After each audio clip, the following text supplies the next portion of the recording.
Drive-thru Therapy. Thank you so much for joining me today on another episode. And as always, I'm very grateful for all the views and all the support that you guys have been giving this podcast, this little old podcast in the middle of nowhere.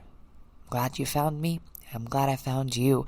Before I begin on today's discussion, I just want to note that I am not in any way going to be talking about nutrition in this podcast. That is not within my scope of practice. So please refer to nutritionists and your primary care physician to be able to determine what is good for you when it comes to diets or exercise plans that best work around your ability. So as a therapist, and as a woman, I have dealt with issues with my self-image.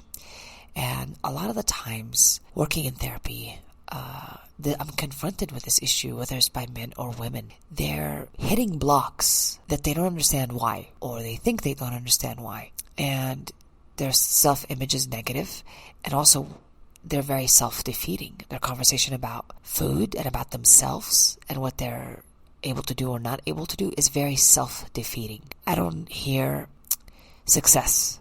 I hear sabotage when I listen to some of the people that I listen to, and very much sabotage in me when I was that way too. But I had to work a lot, and I still do work a lot on my self-image, and I'm able to maintain a healthier lifestyle. And it's not by shaming and guilting myself into it. It's not by mentally harming myself or starving myself. It is by loving myself. It is by doing it in different ways. And today I'm going to talk about those ways because, again, whether you're going to start an exercise program or you're going to start a dieting situation or eating healthier or just a lifestyle as a whole, all of those are very possible when you are mentally aligned with those goals. Okay? It is very difficult for us to align or work from the outside in. I can do a diet, but I'll give up real quick because mentally I will not be able to handle it. I'm self-defeating. I'll get started on an exercise program, but I'll give up too quickly because I'll fuck myself over trying to compare myself to other people or expecting too much of myself and not making it easy and simple. And forget it. On the days I don't go to the gym, I don't want to hear my own self-talk, and my nasty, filthy, sad, angry self is going to hurt me on the inside because I did not go one day to the gym. So, of course, after that, I will just say, fuck it, I won't go anymore, and then I will self-sabotage all the way. I'll quit the gym altogether. So, we're going to have to respect ourselves mentally and meet ourselves where we're at first. So let's talk about the things that are going to set you up with success when it comes to changing your self-image and really making anything that you're doing become a success story for you. Because it's really a mental thing. When you understand that, you have much more power over your body than you did before. So you're not doing things that are silly like trying to do diets, but your mental anguish is still going on. Or your mental self-sabotage is still going on. It won't work. It won't work. Just telling you that right now. One of the things that I need to point out before we begin is that here in the Western world, we have an idea of what healthy means, and we have become so robotic about it. We're missing the mind and body connection. You know, it's so either vegan, high protein, low carb, blah, blah. It's become not about self-love and about healing and about food as sustenance and a relationship with food. It's become more of like a punishment. It's punishment. It's full-blown. It's like we call eating naughty or eating something that has carbs, or we call eating anything like that that's out of what we're supposed to eat, quote unquote, is cheating. We have a cheating relationship with food. And if you know about any cheater, they feel usually guilty. I've never met a cheater that's like, yeah, I'm glad I cheat and I love it. No. They cheat and they don't like themselves for it.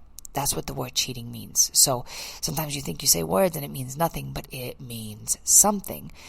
So we don't understand the concept of moderation. That's why we need high level Nazi concentration camp, regulations and policies to keep us not cheating and eating healthy, and it's not natural. It doesn't feel natural. It feels odd. It feels restrictive. And what a human spirit does when they're restricted from doing something, they'll rebel. I don't want to rebel. I don't want to think my food is an enemy that I gotta rebel against, that I gotta have a riot against. We don't want to do that. Their relationship with food needs to change, my friends. It needs to be about moderation. All around the world, people don't worry necessarily about diets. For a long time ago, they did not worry about diets. They were walking everywhere. They ate.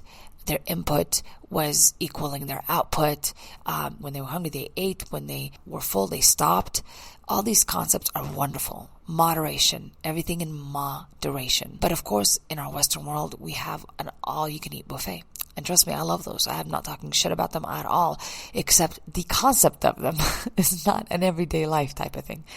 It says that we need to demonstrate gluttony as a way to just run wild, cheat. We don't think that it's moderation is possible. Portions in restaurants have become tremendous, and I'm not complaining about them. I'm just saying those are things that are part of our, I guess, life here in the Western world. We live a little differently. We are not as active, right? So we have concepts that are very rigid in our own activity. Let's say we are active. Let's say we go to the mall, or we go shopping, grocery shopping. We take the kids to soccer games. We walk around.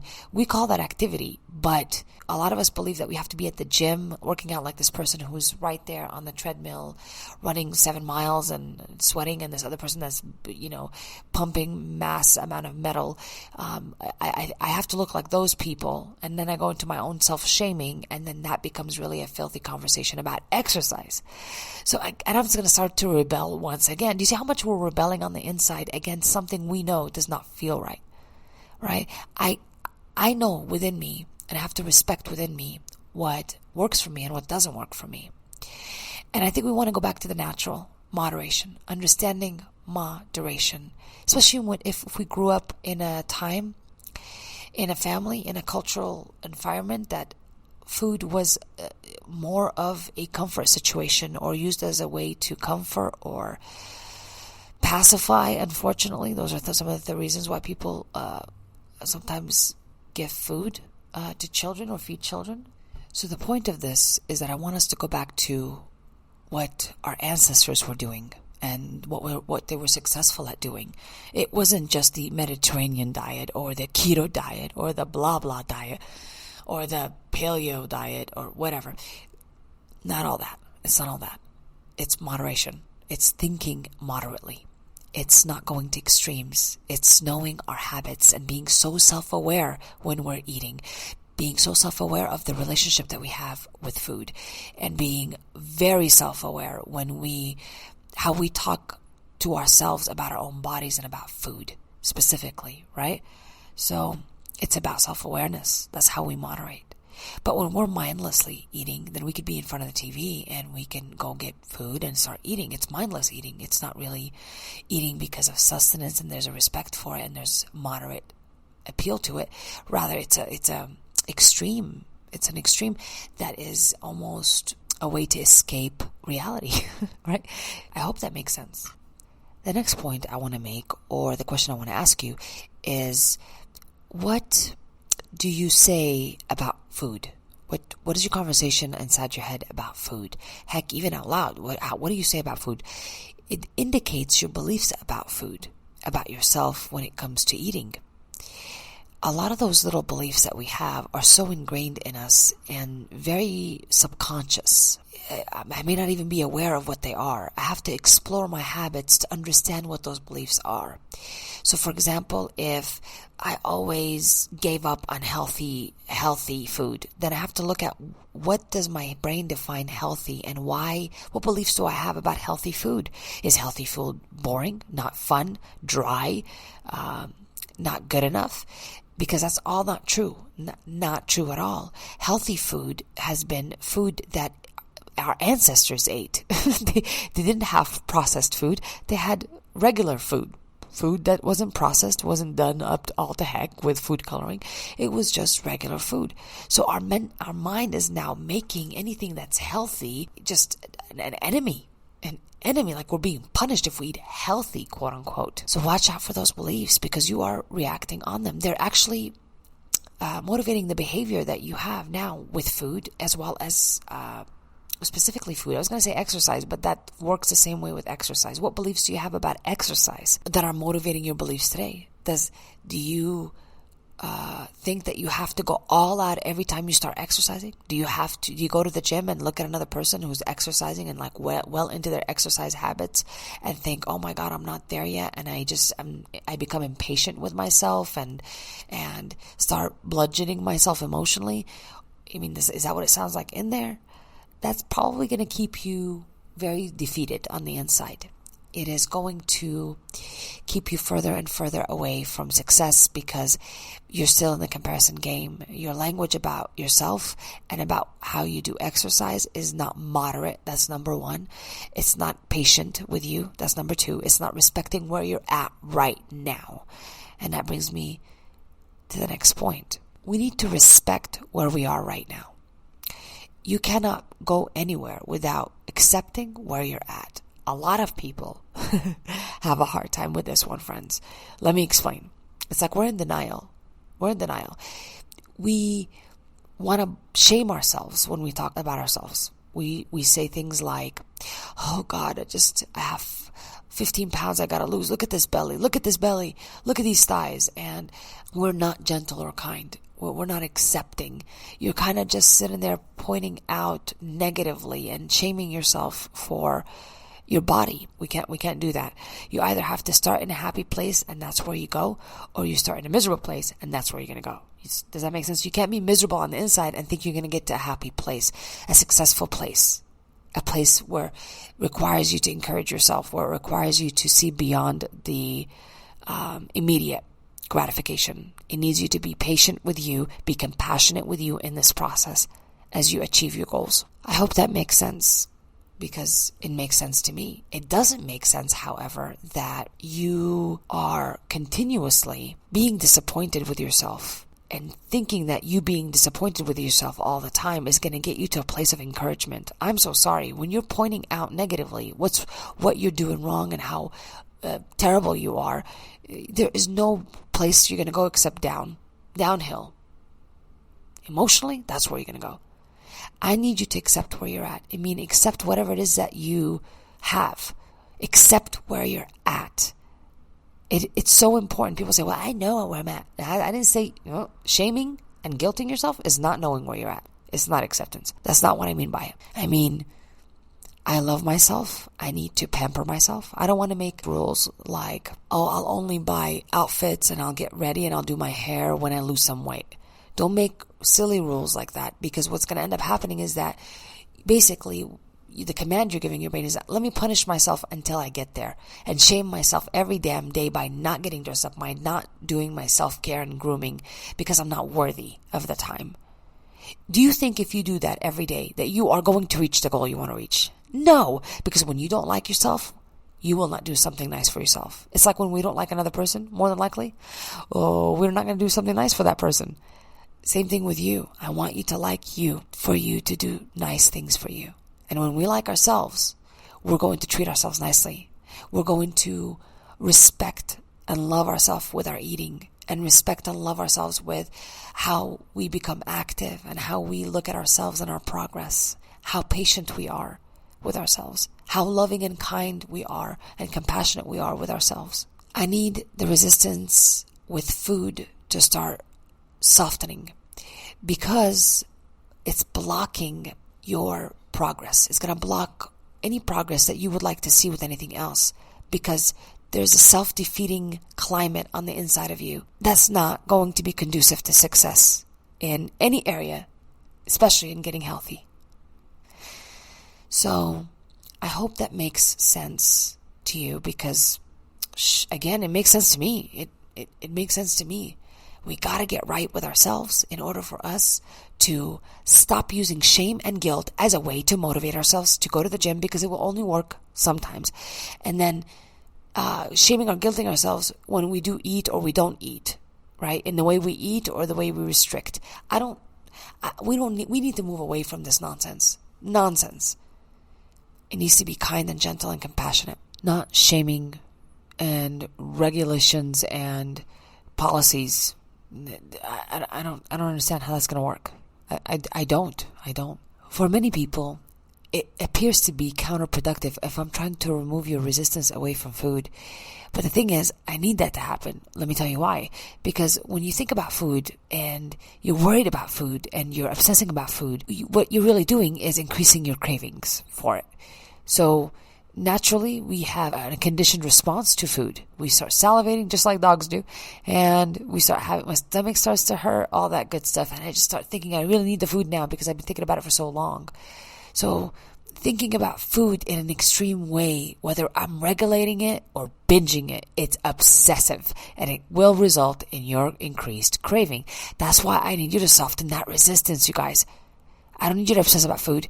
I need you to know you can eat anytime you like, but that you are eating with love. That you are today eating with love, not with shame, not with restrictions and regulations. You can be doing the keto diet with love. You can be doing low carb diet with love. You could be doing vegan with love. Any of these could be done with love. You can exercise with love. Again, none of this is gonna change. It's how you approach these things that are gonna make it more successful. You can use whatever diet plan you want, but I need you to be on the inside, in alignment, ready for success, ready for encouragement, for patience, for self-compassion. To really sum up today's discussion, there's no way to get to success, especially when it comes to, healthy habits and improving self-image and all that good stuff. There's no way to getting there without connecting your mind to your body. They work together. When you are just doing a diet or just doing an exercise plan and you're not considering your mind, and it's the same mind that's been doing it all along, then nothing's going to change. It's going to stay the same. You might quit. You might become self-defeating. All the stuff that we've done before. But when we connect our mind and our body together, then we have a better chance of becoming much more equipped to reach the goal that we want to reach. And we can do this and maintain it for life because we have a brain that will do it for life. So don't do your little diets. Don't start working from the outside in. Start working from the inside out. Inside out. When you're doing your exercises, when you're thinking about or coming up with a plan for your diet or exercise plan, I want you to do it from the inside out. Check out what's comfortable for you. Check out what you can really love yourself for. Whether it's taking walks in the park with your headphones, or walking the dog daily, walking for 20 minutes, whatever you put in, I want you to respect yourself and enjoy it and respect that time. Don't sit in the lack. Sit in gratitude that it was done and that you were able to do it. Give yourself the credit for it. Yeah. I don't want us to work from the outside in. It's a waste of time. We'll keep doing the same stuff over and over again because you are a thinking, feeling human being. You're not a robot. You're not just doing stuff. You are thinking about the stuff that you're doing. You're feeling the stuff that you're doing. So please understand, you need a specific type of maneuvering to your equipment on the inside before you do anything on the outside. And that goes for anything I could think of, any goal that you want to meet. All right, you guys, thank you so much for joining me. I hope this was useful, and you guys just keep doing what you're doing. You're moving forward. You're getting better every day, and that's what life is about. It's really about the relationship that you have with you. I'm looking forward to seeing your progress in that area. I'm all about it. I live for it. The relationship with you is number one. Please take care of that first before you take care of anything else. My name is Tala, and I'm sending you guys lots and lots of love. And this has been an episode of Drive-thru.